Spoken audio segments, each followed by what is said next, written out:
After regrouping, Khovd Broncos FC began to ride a powerful wave. 4 consecutive victories. The atmosphere around the team has brightened, and on the surface, everything appears to be moving in the right direction. But beneath that success, not everyone is satisfied. Some players, left without chances to play in recent matches, are growing restless. This team is home to many young talents. What does football mean to them? And how do they face the game now?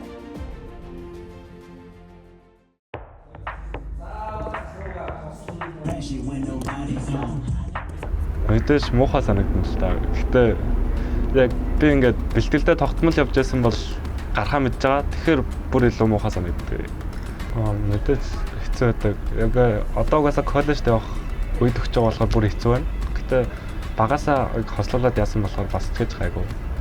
Яг юу ягаад ч юм хөл өмг хичээл дандаа давхцаад байдаг байхгүй. Бүх юм давхц тэмцээн хуваар нь.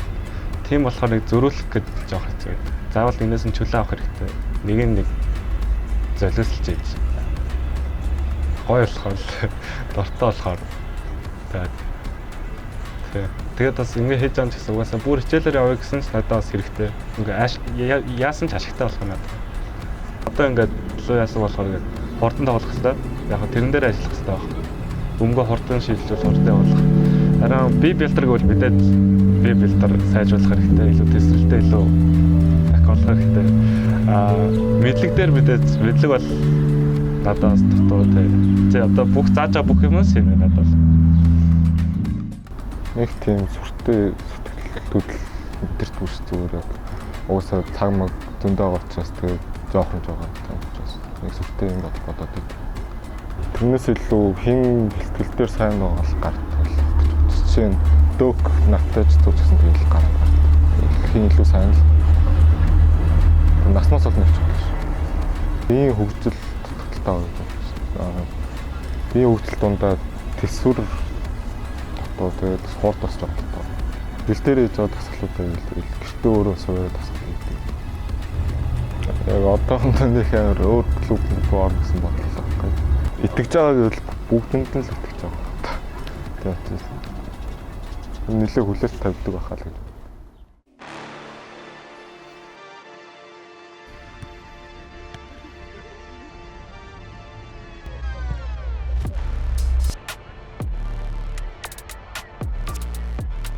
Ерөнхийдөө бол бие биелтрийн хувьд ч дээр одоо талбай дээр талбайн гадна бүх төрлийн айл болох өөрийнхөө бүх чадах зүйлээрээ л тусалж дэмжиж байгаа л да.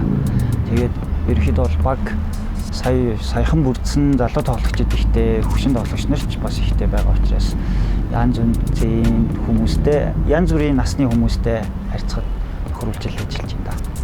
Ерөнхийдөө бол миний ажиллаж байгаа байрлал бол хаалгач дээр бэлгүй гарч ажиллаж байгаа. Тэгээд хаалгач дээр илүү их анхаарсан тухайн тоглолтод гарч байгаа алдаа ч юм уу эсвэл тухайн тоглолт дээр гарч байгаа алдаа эсвэл сайжруулах талуудыг нь илүү их ярилцж байгаа. Тэгээд дээрэс нь бид нэр эсрэг багийнхаа бичлэгийг тоглолтыг судлахын тулд бичлэгүүдийг бэлдэх хэрэг гардаг. Тэгээд би ер нь бол ихэнхдээ тэр бичлэг тасалдаг ажлыг хийж байгаа. Хэцүү зүйл байх байлаа. Гэхдээ яг ингээд яг энэ баг маань одоо ингээд дөнгөж сайхан бүрдсэн бүгдээрээ өмнө цогтаа тоглож үзээгүй тийм асуудлууд байгаа ч гэсэндээ яг ингээд хэцүү гэж харах юм бол бүх зүйл хэцүү болно. Тэгэхээр аль болох хэцүү байсан ч гэсэндээ илүү ингээд тэр зүйлийг сайжруулахын тулд ажиллаж байгаа да. Сайн талууд байгаа. Сайн талууд нь юу вэ гэхээр биднэрт одоо Ахмад гэж хэлж болох юм тий. Ахмад мөртлөө туршлагатай тамирчид байгаа. Лигт олон жил тоглосон, шгшээ багт тоглосон тамирчид байна. Тэгээд нөгөө төгөр бас залуу тоглогчид ч байна. Залуу тоглогчид маань ганцхан зүгээр нэгдүгээр лиг, доод лигтээ тоглосон биш. Шгшээ багуудад насныхаа шгшээ багууд тогтмол тоглож исэн болохоор тэр нь бас давуу тал болж өгнө гэсэн. Тэгээд тамирчид маань шгшээ багууд дээр тоглож үзчихсэн, лигийн түвшинд удаан тоглосон учраас нөхцөл байдлаа ойлгох, бидний ярилцж байгаа одоо яг дасгалжуулагч юу хүсэж байгааг ойлгодог болохоор тэр нь давуу тал болж байна. Тэгэл ингээд ажлынхаа хажуугаар хүн бас амьдрах хэрэгтэй болно шүү дээ. Тэгээд нөө амьдралдаа зарцуулдаг цаг хугацаа маш бага байдаг болохоор тэр нь жоохон хэцүү санагддаг. Гэхдээ яг ганц давуу тал манай гэр бүлийн ойлгодог болохоор тэр нь давуу тал болдог байна. Тэгээд ингээл өдөр болгон ингээл оройд чинь 9-11 цаг хүртэл ажиллаад очиход өнөөдөр тийх ёстой байсан чадсангүй яг бол зүгээр штэ дараагийн удаа хийж штэ гэдэг ч юм уу. Тийм байдлаар их ингээд ойлгодог таа. Тэр нь л хамгийн сайн. Байдлаар бол яг одоо бусад лигийн багуудтай харьцуулахад дөнгөж цуглаад одоо 3-4 сар болж байгаа хүмүүсийг дээд лигт удаан тоглолцсон нэг баг болсон хүмүүстэй харьцуулахад бас тэдний хэмжээнд хүрэхгүй гэхдээ бол нэг баг болж чадсан. Riding the momentum of 4 straight victories, Khovd FC now faces their next challenge, Khovd Broncos, currently sitting 7th in the league. A home match with a 5th consecutive win on the line.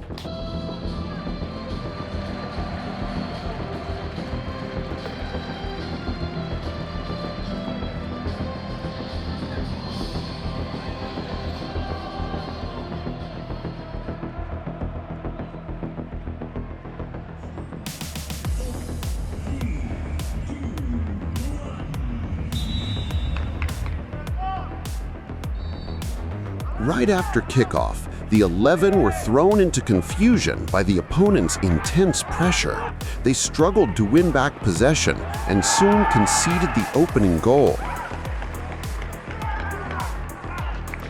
However, taking advantage of a mistake by the opposition, Lucas found the back of the net to level the score.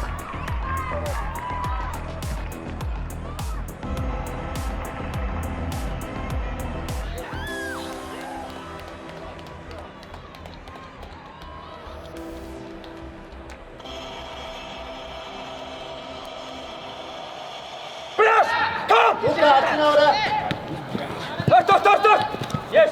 Hey. Хорошо.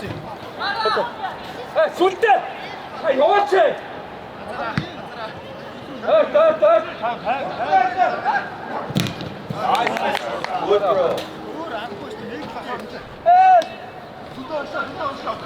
Одоо иргэ ахаалтаа. Үлти. Чи цаашлаа. Урсаага гүүгээс та сүлдээ.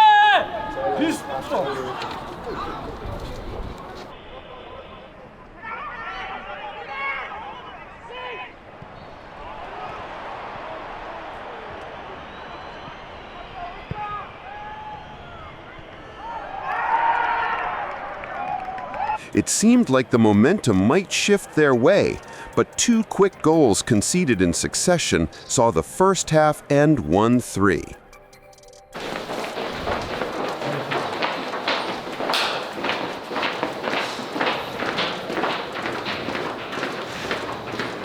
At halftime, tensions flared as players clashed over their opinions.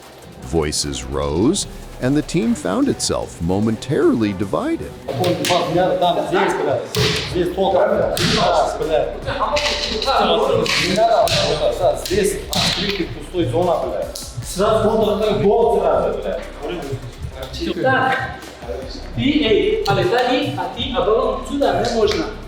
Не знаю, если кто-то не пути.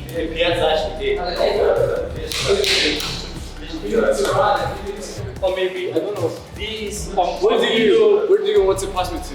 These. Hey, you are here, you are here. You know, these, you do this pass, no problem. But you should out. Or maybe this. You want the ball here? This place, no problem, I go. No. But if you pass here, no, I can do nothing. No, try my best. Better pass, not trial, you know. Maybe this, I don't know. No, you close and make this. What better? 우리가 데이터를 짰을 때 근데 어려서 사이에 나도 이 근데 이게 어떤 어려서 이게 나와서 누가 있는 거 알지 이게 잘 치겠다.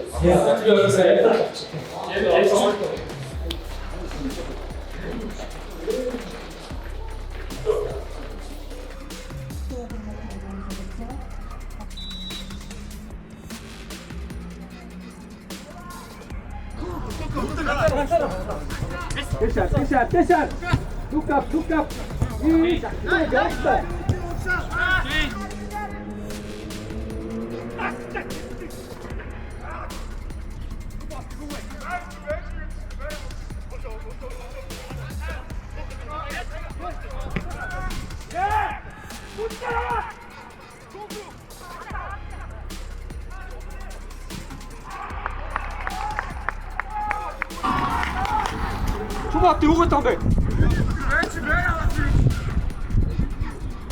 In this match, the players lacked vitality and were unable to play as they wanted. The coach was also frustrated, and harsh words echoed across the field.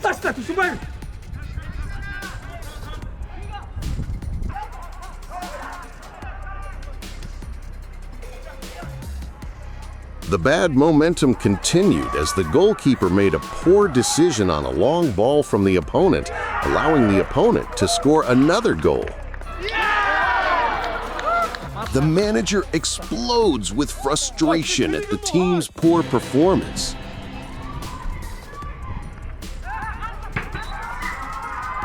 After conceding 4 goals, the team finally seemed to get going and began to fight back.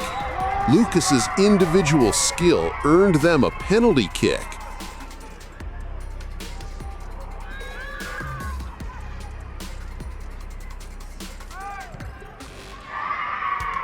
He scored the penalty kick himself, signaling a counterattack.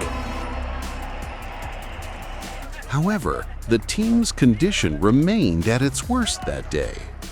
Just when things started to turn around, the opponents counterattacked and they conceded another goal. This goal completely crushed the team, resulting in a big defeat.